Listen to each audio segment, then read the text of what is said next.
everybody doesn't win. And the sooner you wake up to that biology is ruthless, man, then you get a little fear in you. And when you get a little fear in you, you start listening. Because if you're truly afraid, you listen. Let a little fear come in and drive you and motivate you. We're set up for failure because we think we're going north, but we're going south. That's why 50% of people who get married divorce, 80% of businesses fail. That's why 30% of Americans are on some form of antidepressant medication. That's why 60-70% of people are overweight. I mean, in a way, we're kind of fucked. But we live in a society that's very narcissistic. You're told like, oh, everybody's a winner. No, not everybody's a winner. That's like saying everybody's blonde. There's a definition of what blonde is. Blonde is like this yellowish hair. So you lose meaning when you start going, everybody's blonde. When you see your life and anytime there should be pain, you go, no, no, no, no. It was just how it was meant to be. No, look yourself in the mirror sometimes and go, you know why I'm not happy? It's because I didn't listen 10 years ago and I got in the wrong career. You know I'm not happy? Because I married the wrong damn person. It wasn't meant to happen. Yes, everything happens for a reason. You made a bad choice, but it didn't have to be that way. And the second you build up pain, and this, by the way, is not my opinion. If you talk to guys like Dr. David Buss, top 10 most cited psychologist in history, okay? He's one of my main mentors. He told me, I said, do adults change? Like, we do all this self-help videos and podcasts. I said, am I wasting my time? He goes, yeah, kind of. I said, why? He said, well, after 25, it's very hard to teach old dogs new tricks. By the way, that's why I've changed. Most of my stuff targets people 18 to 25. That's why I do Snapchat and all that, because there's hope for 18 to 25-year-olds. Now, if you're over 25, before you get depressed, he told me, but I have good news for you, Tai. I said, what? He said, adults learn through massive trauma. So you will learn. You have to let in some trauma into your life. And that's rough, but no pain, no gain.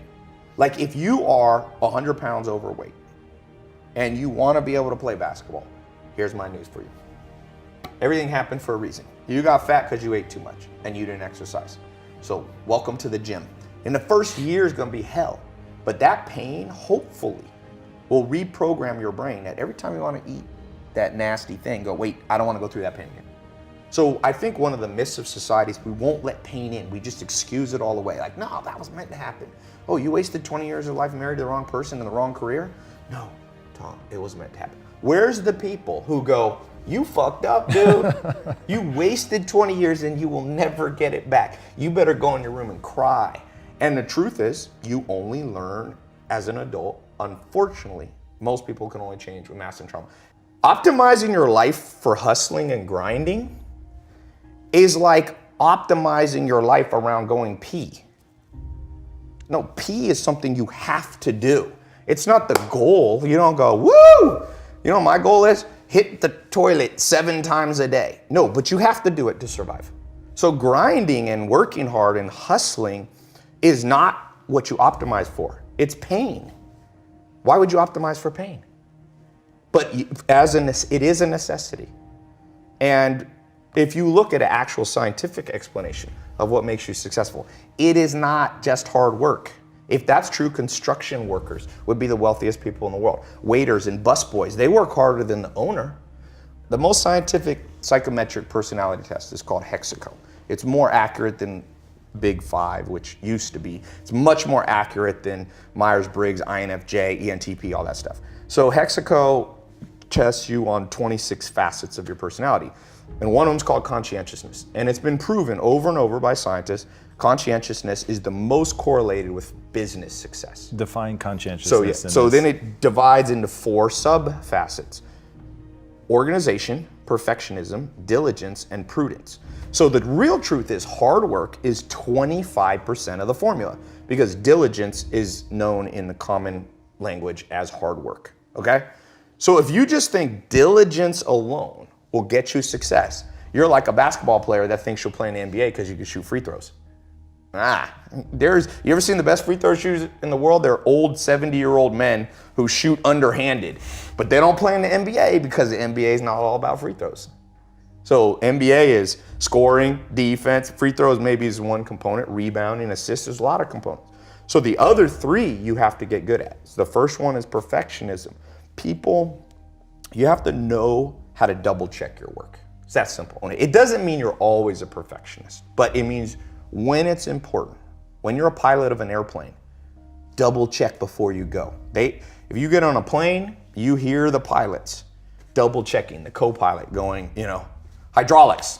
And the guy goes, hydraulics. And that's why planes don't crash. And it's called 6 Sigma. It's 3 defects per million. Your goal in business and in life on the important things is to make 3 mistakes per million transactions. And the only way you do that is by being a perfectionist in terms of double checking. So that's 25%.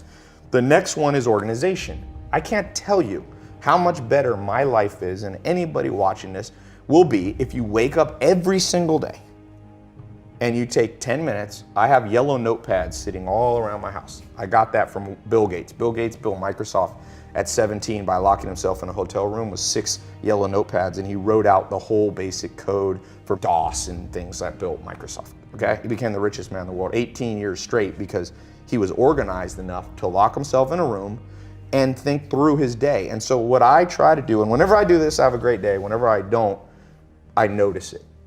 Be organized a little bit, 10 minutes. I actually have this little couch thing outside of my shower, and I put a notepad by it. I take a shower when I wake up. I walk over to that, I kind of sit there, and I just write out, it can be as little as 3 main projects you want to get done that day. So organization is the other 25%. So now, and then you have diligence, which is hard work, hustle, and perseverance. But the last one is the kicker. And this is what I was talking about, the rewiring that has to happen. The last one is something called prudence. Scientists call this prudence. Prudence is the ability to make the right decision. And I can't tell you how many entrepreneurs and non-entrepreneurs, even me at times too, I'm not special, I'm lumping all of us in this. Because of our upbringing in society, our goal is, let's say our goal is like that camera right there. So let's assume that's north. So I have this compass in my brain, and my goal is to go right there. Let's say it's a mile away, so north. What happens if society, my upbringing in school, wired my compass exactly backwards? So I think, let's say I can't see that camera, but I know I want to go north. So I pull out my compass and it points that way. So I just take off walking. And I do it in an organized fashion. I do it in a perfectionist manner. I'm perfecting my steps and my posture. I'm also working on, hard work and hustle. Keep walking towards your goal. Well, the truth is, if you go south when you should go north, you could have gone 1 mile, but the earth is about 24,000 miles in circumference. So you get to walk 24,000 miles and you'll come up on the backside and you will get your goal. That's most entrepreneurs. The average person takes 20 years to become a millionaire. 90% of businesses fail within the first 5 years, 80 to 90, depending on what statistic. Most people, I did the math once, the average American has $60,000 saved by the time they're about 60 years old. So my answer, I did the math, you can do this with a simple financial calculator. Everybody in America, your parents, everybody you know will be a millionaire if they live to 160. At 160 years old, if you take 60 grand at age 60 and you give it a decent return on investment, 8%, 10%, you'll be a millionaire at 160. But the problem is, the great philosopher, I think it was Aristotle or Socrates, said, the problem is art is long, but life is short. The art of living and getting to your objective is long, but it doesn't have to be. It's long if your compass is backwards. So the whole point of what I was saying about adventure at the beginning is I'm trying to take my south and point it to the true north. And you have to learn that from books and mentors and life experience and listening and finding in-person mentors and all those things. They help adjust your compass. And most people are gonna get what they want, just about 40 years longer. Are there like key principles though that you can use to turn that compass so north actually points north? Yes. First one is just like Alcoholics Anonymous, admit you're lost. And that one's hard for people. You tell people, even for me, sometimes I wanna think I'm smart and I got it all figured out, and sometimes I'm like, wait a sec, I'm still lost. And the acquiescence, the admittance of the fact that you're still lost, it gets you on track a lot faster. So if you're watching this and you feel lost, it's better to just sit down and be like, I'm lost. Because the day you admit you're lost is the day you allow yourself to be found by people who can give you a tip. But what's the equivalent of that? Because obviously if you're an entrepreneur, nobody's looking for you. So that's the They one are catch, though. right? Who is? They are. You go to Barnes & Noble, people selling their books. They're looking for you as a customer. So read. Read. I mean, the fact that people argue with me on this reading thing, and people argue with me about mentors. No, just use your own gut feeling. Is that how you learn English? When you were 2 years old, you used your gut feeling to start conjugating verbs? No, you learn from other people. You learn manners, you learn language, you learn all things valuable. You learn to drive from another person. So doesn't it make sense you learn life? So books are just the mentors who maybe are dead now. You want to learn about Steve Jobs? He ain't alive to teach you. But you can learn through accumulated wisdom. And that's why, trust me,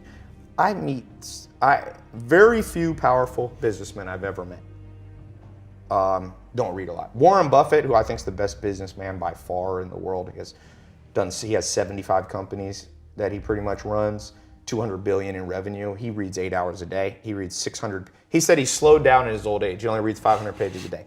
Bill Gates goes on reading vacations. Mark Zuckerberg just started a reading once a week book club on Facebook. It already got a couple million followers. And now with audio books, there's no excuse. You got YouTube videos. Let this thing run in the background. And it's better if you can find it. I mean, better than books is in-person mentoring. That's why I do a podcast. I started Google AdWords in 2001. Okay, I got lucky. I just stumbled and I was one of the first people to ever use online advertising. I was in, I think, the second month Google AdWords launched. Whoa. And there was no YouTube videos. There was no Perry Marshall books. There was nothing. You just kind of wasted money to learn.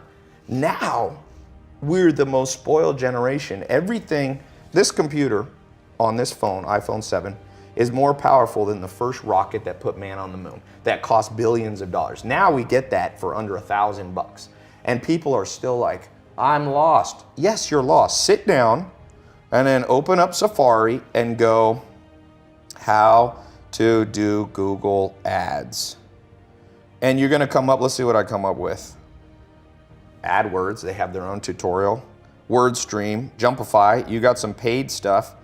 Then you have some free stuff on HubSpot. If you sit in a chair, Charlie Munger calls it assiduity. Put your ass in a chair. Sit there and focus without being, the average American right now, the average person in the world, our attention span has dropped to 5 seconds. The sad news is the average goldfish has 6 seconds. We're now competing with goldfish and the goldfish are winning. So if you don't have assiduity to sit down, read,